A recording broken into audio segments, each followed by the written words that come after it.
Well, good morning, everybody. How are we doing? Sammy United People's TV, here to talk about Manchester United doing exactly what we all thought they might do, but we all hoped they wouldn't do. The same thing that happened against Everton, we do it against West Ham. We're probably going to do it against Wolves. And then we're probably going to go and beat Bournemouth 4-1. And then we're probably going to go and lose against Newcastle. And then probably beat Villa. And then, hey, look. I'm going to try and calm down after last night. Well, I'll be totally honest. I'm still pretty damn pissed off. All right? I'm going to run through the match. I'm going to run through Ruben Amorim's post-match comments. Mazraoui's, the players. Going to speak to you about how you're feeling. Oh, I get the feeling I know how you're feeling. But, we'll run through it all. Just a quick message to the mods, because I've seen some people in the chat. You know how I don't like caps comments, right? If people are excited and put in comments in caps, right? You don't have to delete them, okay? The only reason I say don't use caps is when people start shouting at other people. But if people use it for a bit of fun and a bit of enthusiasm, you don't have to get rid of those, all right? Good morning, everybody. Man, there's going to be a lot of anger here today. And I'll tell you what, is it this? You can't even call this a therapy room anymore, man. And we were way past that.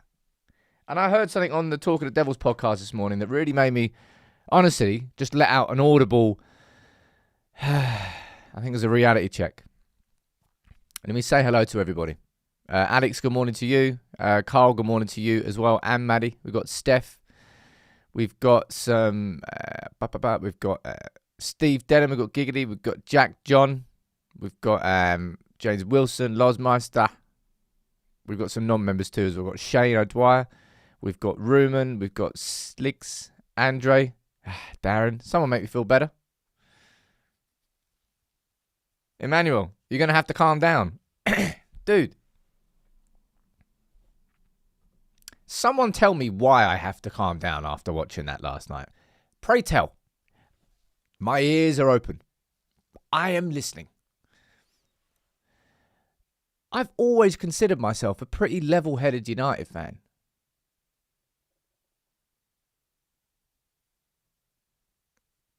But this, Alex, positives they didn't lose. Mate, you trying to wind me up this morning, fella. Come on.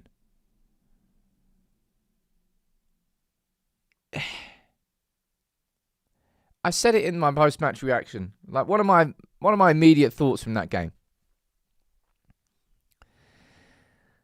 is we had an opportunity against Everton 2 match days ago, and we completely ballsed it up. And it was a performance which was a real stain. But United recovered from that against Crystal Palace, and then were given the opportunity to bury that Everton game with this game against West Ham 2 game weeks later. Like that's such a fortunate opportunity to get. You shouldn't have such a quick ability to turn that around, but they did. At home against like a disgustingly average West Ham team who are going to be in a relegation scrap all season long. And they couldn't do it again. I've the amount of times I've said this on this channel, like, nothing is wrong with making a mistake in life. Like in any form, anything you do, nothing is wrong with making a mistake. You go and do that twice within the space of a few weeks. You repeat mistakes. Don't talk to me about like this, right? You know what word I'm finding the most annoying when speaking about and just talking about United right now? Intensity. That word is pissing me off so bloody much. Like, what about that game was intense? Oh, it's the first time this season that we've played 2 games within the space of 4 days. Sure. Well, I can get you so many different examples this season. Manchester United, after playing once a week, the Everton game will be the classic example. Not classic example, most recent big example. Mate, there is nothing about this Manchester United team that you can call intense. And it is infuriating. Like Giggity down there saying he's losing his grip with the fans. Dude, I think I'm going to save it for my lunchtime video today. I want to keep my opinion separate, but I think something happened. Something didn't just happen last night, and it's not as a consequence of this draw, but like Old Trafford was loud in the boos after the game last night.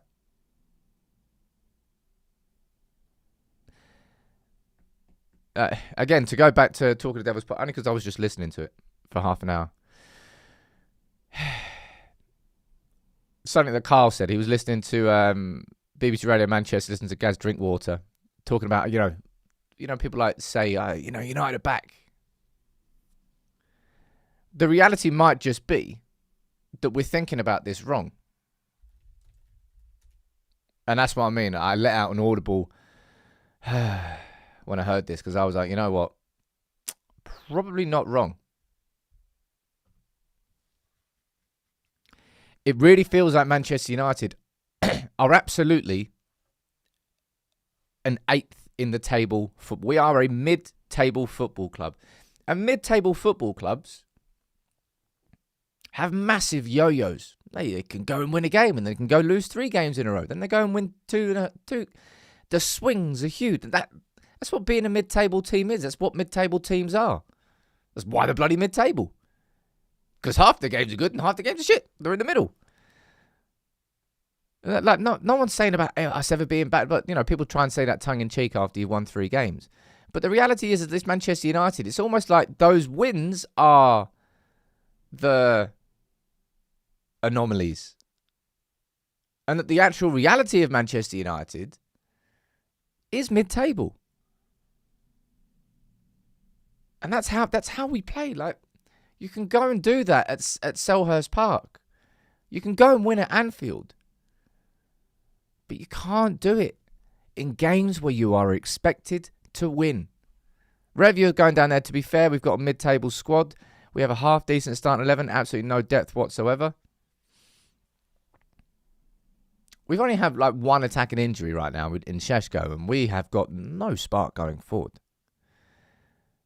Our squad, if I'm looking at teams above us, do we have a better squad than Sunderland? Yes, we do. Do we have a better... to be fair, the squad's above us.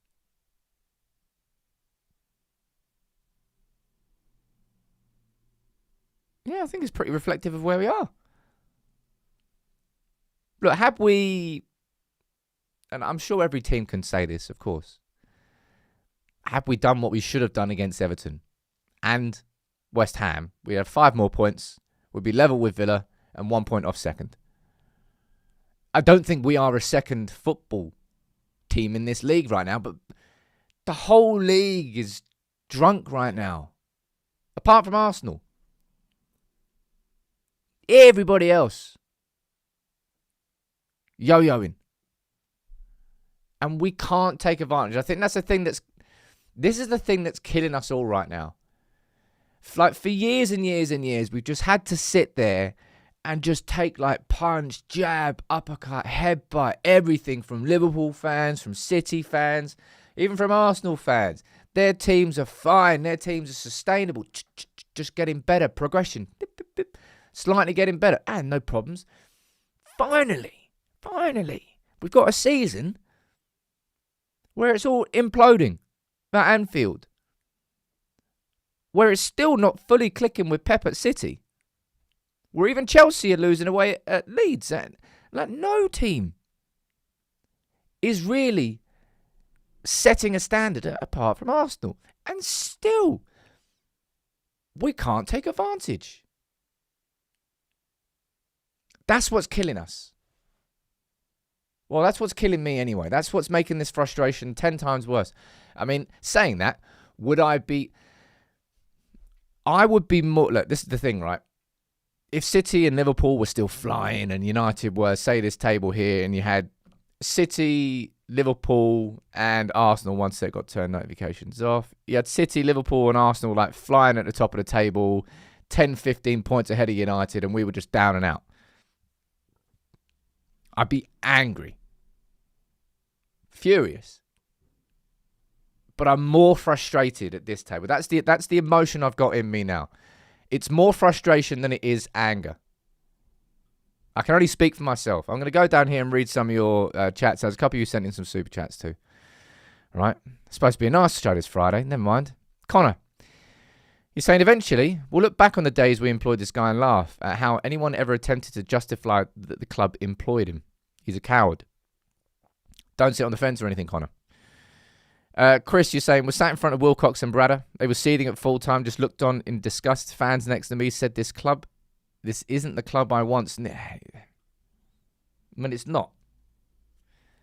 We haven't won the league since 2013, people. That's 12 years.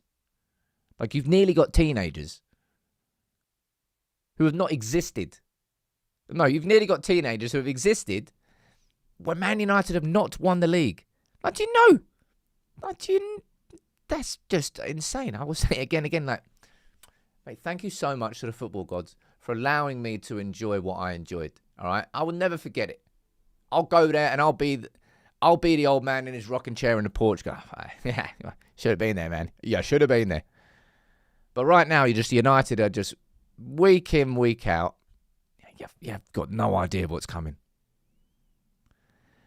All right? Now, Connor, you've made your opinion clear on Amorim there, and I want you to let me know what you think in the comments.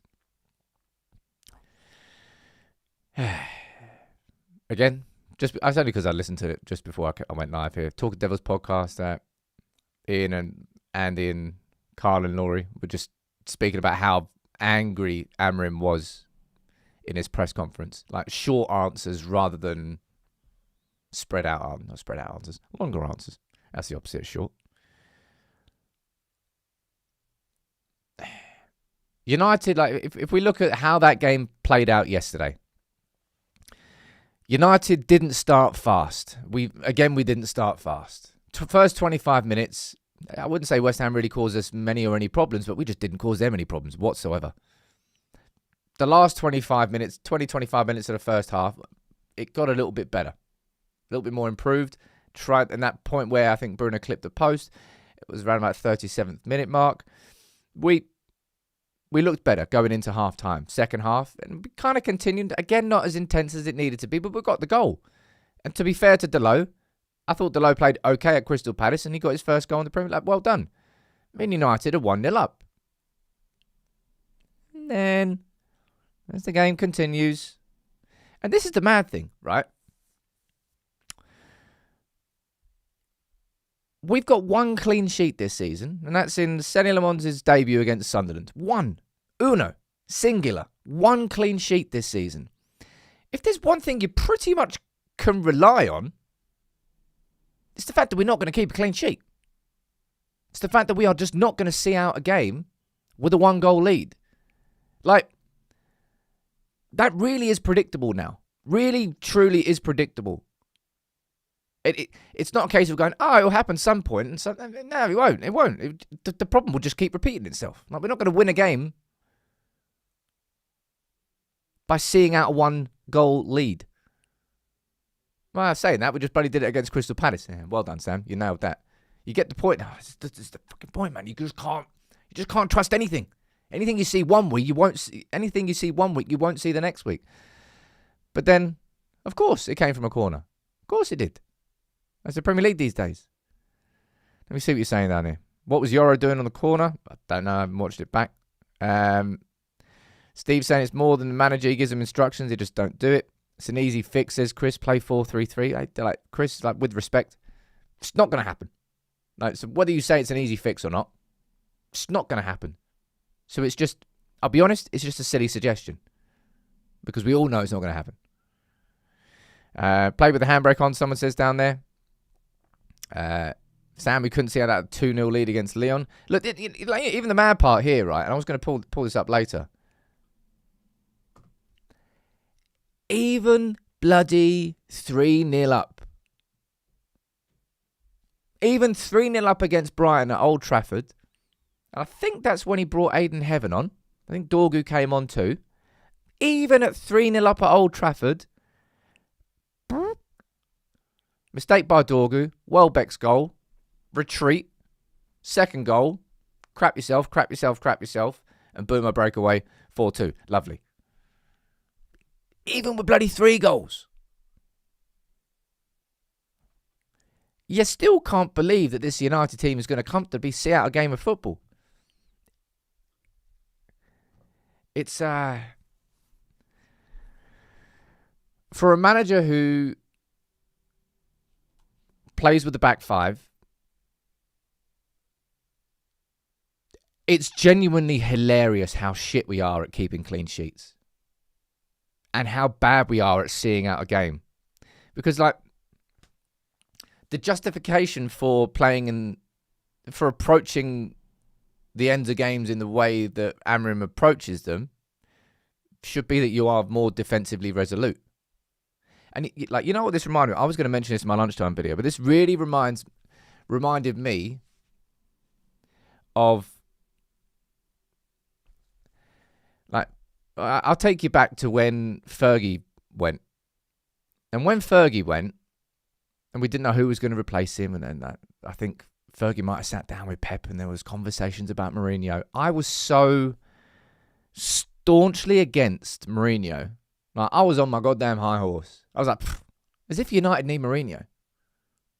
As if we need to get a manager who will come into this football club, go 1-0 up and then sit back. That's not Man United. That's not United. Oh, we don't need that. Well, a few years later, I changed my tune. I was like, Mourinho, in you come, mate. Come on. All aboard. It feels like that's where the clash is going. And that's the clash that you heard in Old Trafford last night. About what United fans... Not what United fans expect, but what United fans will have patience for and what they won't have patience for. What was saying down here, right? And you're saying, firmly believe you can't coach mentality. The person has it or they don't. Most of us seriously don't. I think I was, who was it? I think I was watching like a Fabregas clip from Como. About how, it's kind of something I've never really thought about. Like, if you're a footballer on the pitch and your team's got a 1-0 lead, and then you see your coach bringing off an attacker for a defender or more defensive player. And we'll speak about the subs, by the way, in a little bit. I want to talk about this as an example. He goes, the subconscious effect that would have on how you approach the rest of that game. He goes, well, if the manager's taken off an attacker for a defender, then obviously we're going to have to defend more. So naturally, instinctively, you probably kind of change your game a little bit, your mentality a little bit. Like, whether it's on purpose or not, it's probably something that you would think. I never really sort of thought about it like that. So, like, things that maybe wouldn't be instructional, what the subs can actually reflect and represent. JG, you're talking about the officiating? Mate. I mean, to say that was a second yellow card on Wan-Bissaka is the understatement of the century. Right? Let's talk more about that game and just how it played out. Like, whoa. It is more than sometimes. It's more than sometimes now, this frustration around United. Like, you want to talk about our last 5 results? We've got 1 win in 5 and 3 draws. Forest, we were winning. Spurs, we were winning. West Ham, we were winning. And none of those games we have won. In 3 out of our last 5 games, we have put ourselves in winning positions and we can't handle it. The pattern is there. The pattern is clear. Manchester United do not currently have the ability to see out a game of football in the way that we are seeing out a game of football. Now, if you're looking at Liverpool, you can come back into a game. You look at Crystal Palace, you can come back into a game. And there have been sometimes, like we talked about it earlier, like I would say there are 2 patterns that have emerged this season. One's a good pattern, one's a crap pattern. A good pattern is, I genuinely think Manchester United, overall, from a mentality perspective, have improved when it comes to adverse situations. So, like, when you concede that late goal at Anfield, we didn't crumble and collapse. We actually went forward and we won the game. Crystal Palace come from 1-0 down the second half and a good turnaround. this team has actually showed a mental strength and resilience in situations where we're losing and we need to improve and increase. And that's a good thing. And that's something that's improved this season. But at the exact same time, a second pattern which has emerged, which is awful. Two things, actually, really. Expectations. The ability to jump up the table and opportunities and not being able to take them, but also just not being able to see out a game of football. The approach in the second half consistently has been wrong, has been poor. Now, part of that, yeah, I'm going to put that down to the mentality of the players. But part of that, no, not me. Stop pointing at me, mate. Thank you. Man, looks like he's punching me in the head. Part of that is the approach. Now, I want to speak about the subs yesterday. I'll be completely honest. I think I was really generous. Post-match reaction. My anger after that game was not like scorn and looking towards the subs and thinking of, if we had done all those subs differently, then we would have won that game of football. I was actually more looking towards the players and how they approach it. But I think the subs did impact United yesterday. I'll be honest, starting Heaven at central centre-back was a bold move. Circumstantial, and in terms of it, kind of where you take your risk. Dilic was out, and we didn't expect that. And Yoro, after Crystal Palace, Amorim wanted to protect him by just taking him out of the spotlight a little bit. And he gave the opportunity. He called it an opportunity. It was an opportunity for Heaven, but it was a lot of pressure to put on the lad. And it's the thing about. It's not just about playing the youth. That's what I mean. You can't criticise him for giving an opportunity for Heaven. But playing as a central centre-back, him going in strong with that tackle after 7 minutes was just reflective of how he was mentally. Needs to make an impact, needs to do this. Well, ultimately, you don't really need to do that as a central centre-back. You just have to control and organise. You don't really have to step out. Obviously, you need to go aggressive sometimes against your... in the same way that Delict was going aggressive against... who was it? Mateta, for example. But that didn't quite work out. The subs in the second half. Right, let's have a look at them. Mount for Xerxes. I think Xerxes was dropping too deep. I can understand that one. Dorgy for Dallo. I think Dorgy was signalling that he might have had an injury. I think so. So that one potentially. It's the Ugarte for Cunha and Martinez for Shaw that I think to have some conversations about. In particular, Ugarte. Now, I don't know whether I'm the only one here, right? I want to ask you about this. When I saw those subs, my initial reaction was actually, all right, I understand that. That's okay. Right, I understand that. Bruno getting pushed further forward, good. That's where I bloody wanted Bruno. That's where we've all wanted Bruno this season. And I understood in that game state, Ugarte coming on. When that sub happened, I wasn't immediately frustrated. I thought it semi-made sense. But then they equalised. And then every time that Ugarte had the ball, I was like, for fuck's sake. Oh, God. He's just going backwards. I think Shaw was on a yellow. And Martinez coming on. I mean, is bringing a centre-back on when you're chasing a game really going to be the difference maker? Unlikely. Martinez was brought on because of vertical passes, trying to find balls in ways that maybe certain other players couldn't. What other attacking subs could we have brought on? It could have been Lacey for a debut. But that's it. You'd be looking towards an 18. That's what I mean. People speaking about it earlier. About how weak the squad is overall. We've got one. We've only Šeško's missing from our attacking subs, by the way. That's a full strength bench from an attacking perspective. We didn't really have anybody to come up to, apart from Mount, to bring on to try and switch it up. But of course, this is going to be, I think, a big talking point. Like Alex is saying, if he brought Lacey on, Aidan saying Lacey had to come on. He's old enough to be on the bench. Like, if a player is on the bench, then what the club and what the manager is telling you is that this player is ready to play football for Manchester United. Right? Is that the way you see it? Cobby is one that a lot of you are talking about. And Amorim was asked about his subs after the game. And was asked about who would be more offensive. Now, I want to show you the full quote here before we have a conversation about it.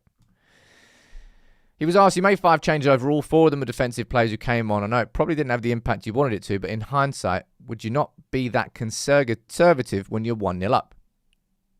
And he said that we're losing because of the second ball. Sometimes there's more men in front of you.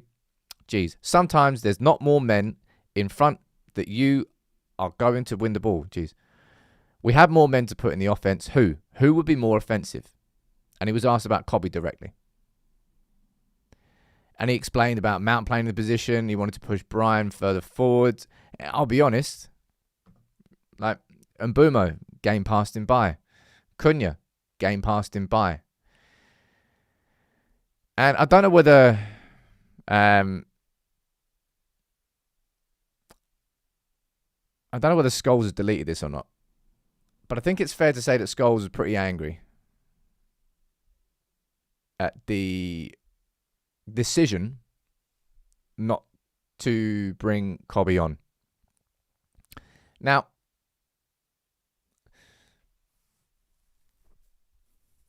I think I don't think, right? Ugarte consistently has matched and followed Manchester United's poor second halves. Like, when he comes on, it completely follows the pattern of when United concede more goals, when United can't see games out. It's not something that's happening once, twice, hell, even 3 times. Like, we are consistently a lesser team when Ugarte comes on. Like, there is enough evidence of that. This is nothing to do with reactions or me having an agenda against any individual or this or that, right? And it's not even favoritism, by the way. Like, it's absolutely not favoritism. Not towards a player, anyway. It's favoritism towards a concept of what the midfielder needs to be in this role, even in every game state, and that's why he still chooses Ugarte. Because that should have been Cobby yesterday. At the point where United were 1-0 up, this is what I mean. At the point where United were 1-0 up, was I that angry that we were seeing the game out with Ugarte and Casemiro and Bruno got moved further forward? Not particularly. I wasn't angry at that point, but as soon as West Ham scored, I was pissed off that Ugarte was there and it wasn't Cobby. Do I think that Man United were guaranteed to win? Absolutely not. But in those sorts of moments where you need to chase a goal, you want as many expressive and offensive players to help try and change it. Like get in the bin, man. Like, talk about gassing Cobby up. No, not what I'm talking about. I'm not here like hailing Cobby Mainoo as the next coming of bloody Jesus. But I tell you who is not going to contribute to your team going forward. It's Manuel Ugarte. That's the point I'm trying to make here. That's where the frustration came there. It's not to guarantee that Cobby is going to be the difference maker. But it definitely won't be Ugarte. It absolutely 100% guarantee won't be Ugarte. And that's the frustration. And this is the thing, like, and this is, I think Ruben Amorim's very naive in that sense. Naive? I don't know if that's the right way to describe it. The reason I'm saying that is we've had 1 clean sheet all season. You're probably not going to keep a clean sheet after bringing Ugarte on for the last 25 minutes of the game. It's just not going to happen. You know that United are probably going to concede again. Oh, United did concede. Was it from a corner? Yeah, of course it was. There were only two ways that West Ham are going to score yesterday. Jarrod Bowen or from a set piece. Obviously, it was Jarrod Bowen flicking on the corner. It's a great stop on the line from Mazraoui, by the way, but the first person to react, it was just where the ball went. And they got the goal.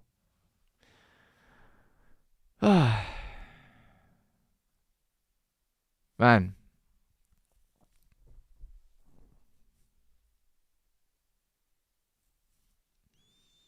I don't think United fans will ever accept any manager or any team whose default is to see out a game. Like in the short term, there will always be acceptances. But in the long term of what Manchester United really is, it just won't be accepted. And that's why Old Trafford was so loud with the boos last night. Like 1-0 against West Ham. I'm not saying that we should have gone crazy. I'm not saying that we should have gone absolutely nuts and just thrown everybody forward and that would have been the be-all and end-all, right? But in a season where we recently have dropped points from winning positions against Spurs and Forest, and in a season where we have kept one clean sheet in the league, we have made it clear that from our own patterns, that attack is probably the best form of defence when it comes to the last 30 minutes of a game, kind of regardless of what the game state is. Even if you're 3-0 up against Brighton, even if you're 1-0 down against Crystal Palace, or even if you're 1-0 up against West Ham at Old Trafford. This team, as it stands, without a goddamn midfield, we can't see a game of football out. And RD, you're saying we're looking comfortable until the subs. Well, I'd probably argue that's kind of why we didn't make any subs against Crystal Palace. Probably for that same reason.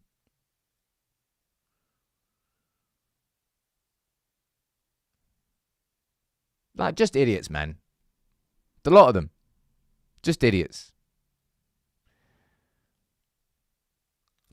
As if I can possibly trust this team to do anything against Wolves. As if I can. It doesn't matter what. I don't know where. I think Wolves are rock bottom, aren't they? Let me see what you're saying down here.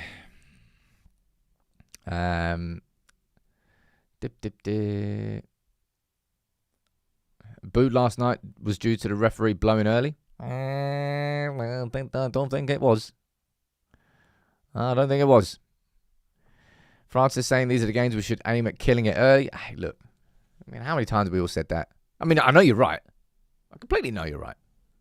How many times have we said that? An early goal in that game against West Ham changes the whole complexion of it. It forces West Ham to step out. Of course, Wan-Bissaka had an absolute worldie yesterday. Who could possibly have predicted that? But an early goal from United. Wolves haven't won all season. Well, you know what's happening on Monday then. Chris is saying new midfield won't change anything, Sam.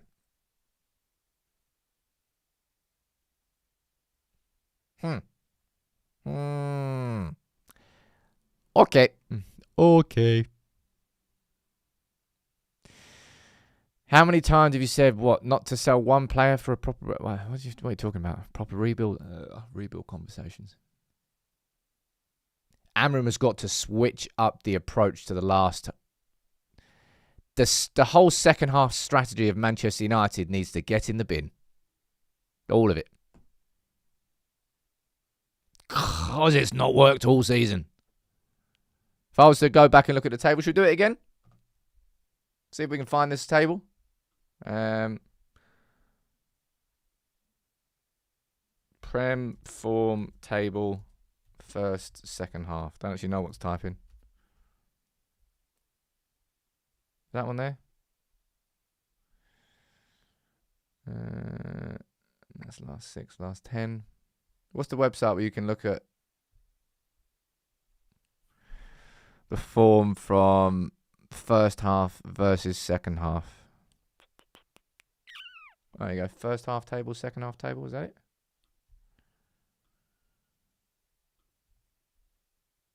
Ah, terrific.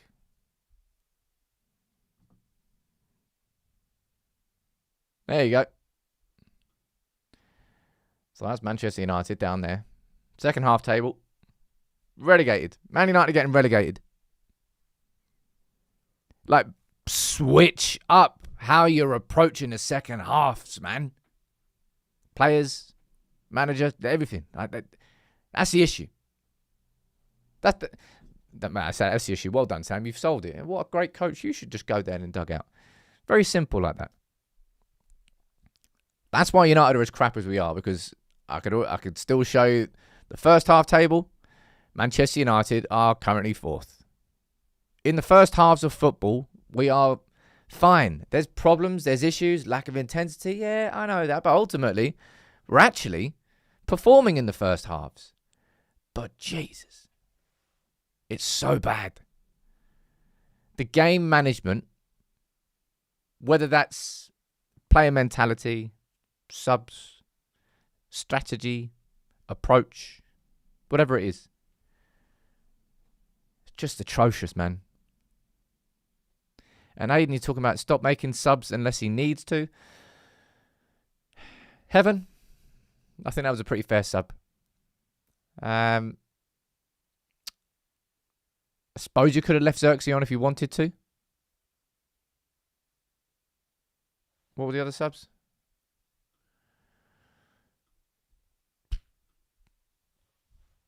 Delo, as I said, I think Delo came with sort of a slight injury problem. Ugarte for Cunha.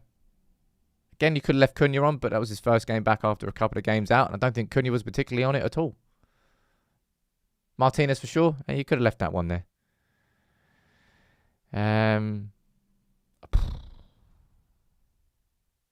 Casemiro played 2 90s in 4 days. There you go. Oh, man. People. I wish I could come here more cheery, more upbeat. I just can't. I'm not saying that game broke me yesterday. That game didn't break me yesterday.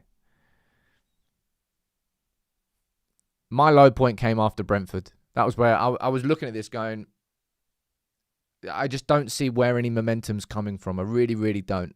Past that point, he tweaked. Senny Lamons came in, made a difference. Both those two things coincided with United being better.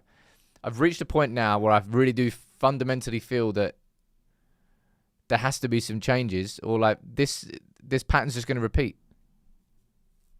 It has been repeating. And I don't really see how it shifts or changes. The January window, like best case scenario, United are able to get a decent squad central midfielder in that replaces the minutes that Ugarte is currently getting. Could and should that be Kobbie Mainoo? Or maybe, but I think Amorim's made it abundantly clear that Kobbie is just not a main man for him. I'm doing a video tomorrow. I want Kobbie to leave in January. I've wanted it for a while, and I'm not doing this as a consequence of that game, but I 100% want him to leave Manchester United in January for now. It has to happen, because if he doesn't, I'm telling you, Kobbie's relationship and how he views Manchester United will be broken beyond repair. I don't think... Nah, sod that. He can't stay in January. He has to go. So maybe in that sense, like, we have to get midfielders to accommodate that from coming. David, I think, is a fair question, saying, like, could we realistically shift Ugarte? I think so. I do genuinely think so. I think that's probably, if I'm going to say one thing I'd like us to be able to try and do, is to move Ugarte on and bring his replacement in. Because I don't think Ugarte's replacement is going to be your Anderson or Wharton level player. I think it's going to be a squad player like João Gomez or something like that. I think that's as far as we'll be able to go in January. Yeah, like, where's Jack on loan? Like, Kobbie has to leave Manchester United in January. It has to happen. I don't want his relationship with United to be blown apart by the next 6 months, because I don't think he'll forgive the club, really, if he misses out on that. Do I think he's even guaranteed? If he went to Napoli in January and then played every single week, is he guaranteed to get into the England squad? No, not at all.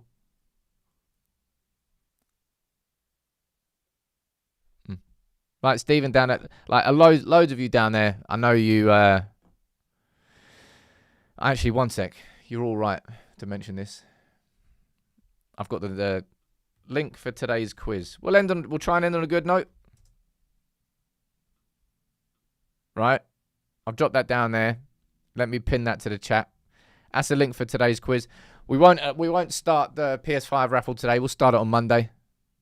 Cause I don't want to. Oh, fucking hell. That's what United make me feel like. For real. I wonder what was on Jason Wilcox's mind when he was listening to the booze.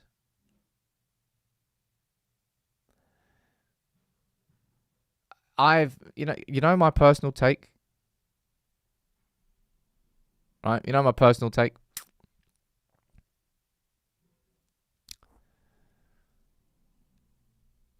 It's not that I think Barada and Wilcox are sort of like married to Amorim as manager, but it feels like United have made a decision. He's here to the end of the season. That's what it feels like to me. Like I don't really think there's that, apart from United losing for like 5 games in a row, which I don't think will actually happen. I think Amorim's not going anywhere. Joppers is saying, why hasn't Amorim sat these fools down to watch how United used to play and give them an ultimatum? Play like this or go to Wolves for half your wage? The last thing I want United to do in any capacity, and I mean this in the most respectful way possible, the last thing I want United to do is like point backwards and go, look, he was a sick manager. Look how good he was. Look, Cantona, he was a good player, wasn't he? Go and do what they did. Why can't you? No, sod that, man. Rarely do you look backwards in order to go forwards.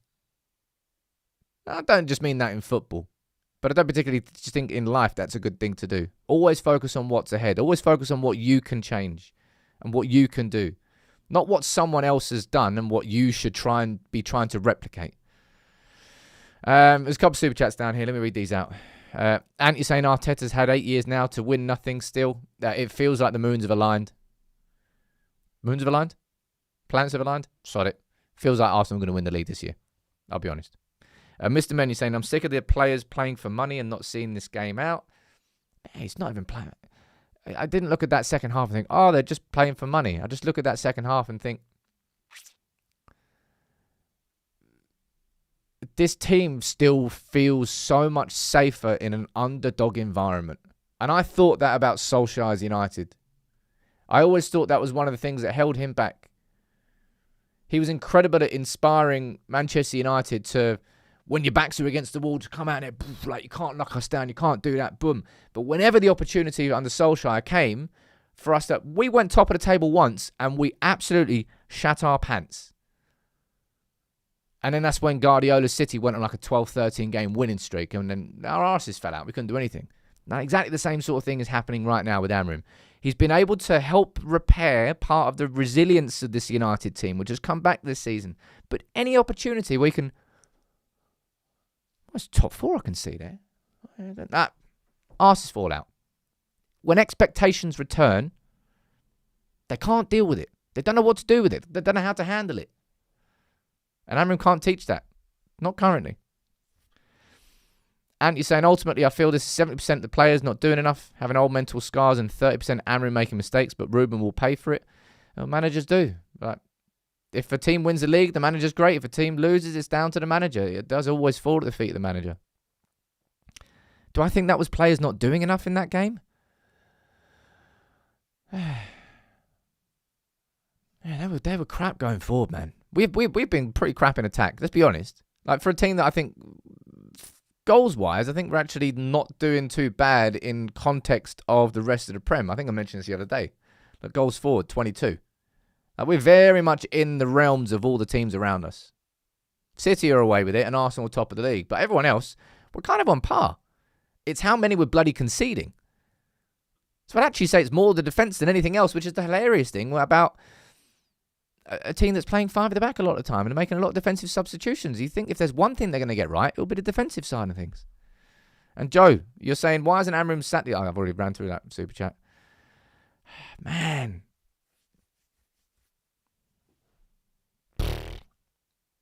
Hey, look, you know what? I think I've just accepted that 3 games. I think that's as good as we're going to get this season. When it comes to just winning. I don't think we'll be able to go more than 3 games without there being some form of handbrake, slip, twist, something. And we can't piece it together. The stumbles will continue, and I actually think that's very reflective of what the Premier League is doing right now. The Premier League is stumbling everywhere. It's the season of stumbling, and Manchester United, and that's what's going to frustrate so many people. That is when United have finally been given an opportunity, and still we're not in a position to do that. Let me see what you're saying down here.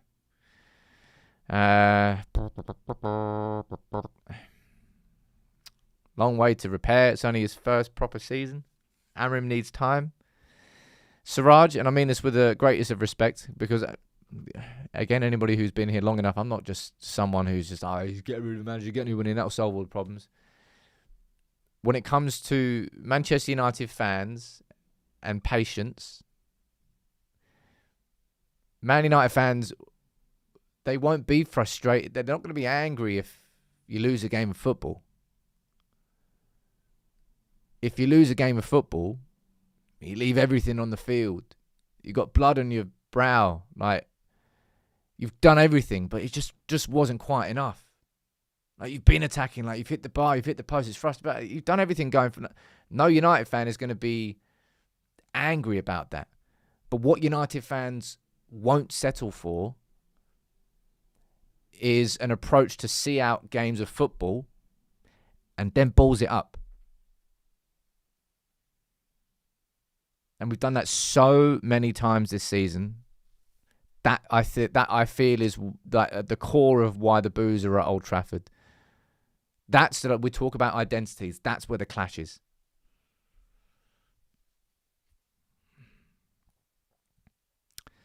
Should we have a quiz? Might cheer everyone up. Get Christmassy towards the end. I haven't even got the Christmas colours on. Let's ignore United's results right now for the next 5 minutes or so. Let's actually get a bit Christmassy. Come on. Get involved in a quiz, people. I can't even put a fake bloody tune on. Sod that. At least we're above Liverpool in the league. And that's saying that. Right. If you don't know what these quizzes are, we're doing one every single live show during December to try and spread a bit of Christmas cheer.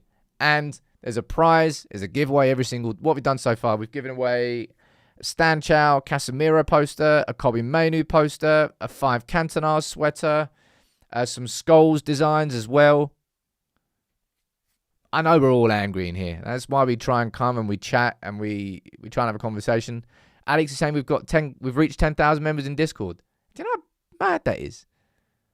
Really is mad. Like, can United just be good so we can just all come together and just enjoy ourselves rather than this big collective trauma team that we follow?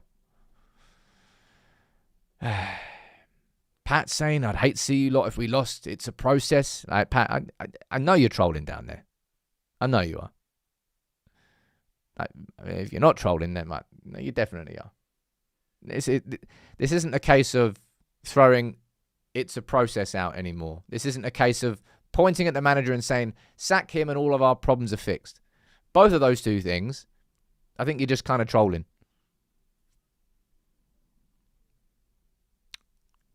Patience from a fan base that finished 15th last year and lost the Europa League final was always going to be thin going into the season. Optimism was high going into the season after the summer. The season started off very much like last season. It's been ups and downs. But these last 5 games, that's where the frustrations really kicked in. 5 games, 1 win, 3 draws, 3 times from winning positions we've lost points, and twice at home against teams where we should have beaten them quite convincingly. That's where the frustrations really are lying, all right? Now, let's get into the quiz. There's only 100 people joining in today, so there's 50 less, right? Which means you've got a chance of winning, a bigger chance of winning. Let's get the tune on, all right? Come on. Try and enjoy yourself. It is Friday. For fuck's sake. Bloody football club. Right? Question 1. What we got? Answer quickly to get more points. Fastest finger first. Which country is Mbumo representing at AFCON? Slovenia, no. Ivory Coast, Morocco, or Cameroon? Right? Fastest finger first. That's how you get more points. There's 5 questions. Whoever's top of the leaderboard at the end wins a prize. That's what you get. 76 of you are right. 4 of you are wrong. It's not Morocco. That's Mazraoui. Alright, this song's pretty good. I feel better now already. Mad Dog, you're top currently. And Rapid. Abby, you can't be going and winning two prizes in 2 days, mate. That's cheating. I mean, you can, I suppose. Right. Second question. You ready? Fast finger first again. What's the question? Bruno was joint top scorer for United in the league last season, but joint with who? Højlund, Ahmad, or Garnacho? I know who I guess. I'll tell you after when there's 1 second left. I'm guessing Ahmad. Yeah, it's Ahmad.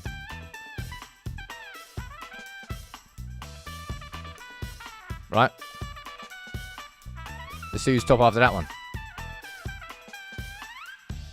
Who was fastest? Rev? I think Rev was fastest down there. Rev's now top of the board. Top of the leaderboard. Right. Very nice, Rev. Very nice. Right. Question 3. You ready? Let's go. Who has won the most tackles for United this season in the league? Casemiro, Bruno, De Ligt, or Dorgu? I know who I guess. I'll tell you after 1 second again. I would say Casemiro. Dorgu? What? Nah. VAR on that one. Who did that? Alex, your stats better be correct. That's a shocker. That is a shocker. Who's the one person who got it right? It's got to be wrong. That's got to be wrong. Well, the leaderboard was the exact same after that. Is that true? Well, it must be. Anyway, right. Question 4.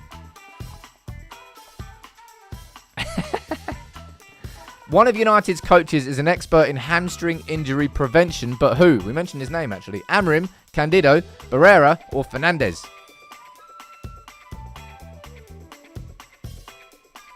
Did I read the... Anyway. I know who this is. That is Paulo Barrera. 44 of you got that one. Rev saying this is hard today. It is quite hard, this one. It's fun doing a little bit of a difficult one. You got to engage your brain. Maybe Google as quickly as you can. Don't Google. Don't be cheating. Right. Who's top? Oh, Rev, you're looking pretty at the top there. Right, going into the last lap. We've got, I wouldn't say a 3-horse race, but we've got Rev, Ibuka, and Boston at the top. Can United beat Wolves? Can United possibly beat one of the worst teams in Premier League history? Can United score a goal against a team that's got 2 points this season? Probably not. This is the final question, all right? Fastest finger first. And this probably won't be easy. Which former player once played cricket with a future England cricket captain when they were both kids? Gary Neville, Phil Neville, or Paul Scholes? I actually knew the answer to this one. Or did I? Balls. I'm actually going to change my mind. I think it's Phil Neville. No, it's Gary! Oh. Damn it. Right, who won? I knew it was one of the Neville brothers. They used to like cricket. Right, who got the points in? Rev got the points in. Oh, looks like Rev's won it, I think.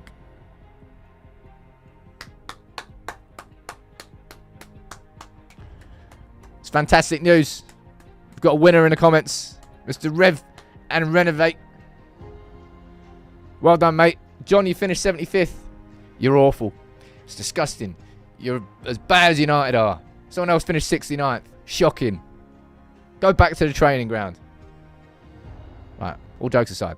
Congrats, Rev. Well done. You won the quiz. So get involved. Reach out to Maddie or Alex, and we'll get the prize organised for you. Oh, it's football team, man. Well, at least United can't ruin your weekend. Oh, they kind of technically they have ruined your weekend because we played on Thursday night, so you're already pissed off going into Friday. Fake news. Fake news. That's the fun thing about community stuff. You can kind of ignore and just pretend like the football's not going on. Because look, let's get the map out. Let's get 3 of you onto the map before we finish today's show. Last points we've got Casablanca, Smarken County, Herefordshire, Bergen in Norway, Kidderminster, Borneo. Fun times. Come on, I haven't forgotten about the map. Right, 3 of you. Let me know where you're watching from. I'll get him onto the map. Come on. What's going on in the cricket today anyway? I haven't even looked. I know that Australia started pretty damn good. Right, coming in. Seeing as you came in there first. Hull. I'm not sure we've got Hull on the map yet. On you go. Carl, I'm not actually sure that we've got you on the map yet, so just in case we don't. Palmerston. In New Zealand. In Manawatu? Yeah. It is Manawatu, isn't it? And we've got Cara watching from Bloemfontein. I still never... Oh, no, not Bloem. Bloemfontein. Mangwang? Is that how you say it? Kind of guessing. Right. I'm going to close that. Ladies and gents, I would say thank you for tuning in, and I mean that. Thank you very much for joining me in the therapy sessions. It's really going to stick with me in my head now. It's that point that Carl Anker made. Oh, is it? Actually, Gaz, drink water. Like maybe United are back. Maybe United are just a mid-table team right now because we're very much playing like one. Up and down, topsy-turvy, good result, bad result, swings, pendulums. In the season of stumbles, we are very much following suit. Lunchtime video today is not going to be a fun one, but it's just an opinion I've got around Amorim and around fans and patience. The video tomorrow is not going to be particularly fun either because I want to say something about Cobby. He's got to leave. Then Sunday we'll have the Wolves preview and I'll be back here on Monday. Enjoy your weekends. Have a good time. Go and have a good chat in Discord. Have some fun. Take it easy.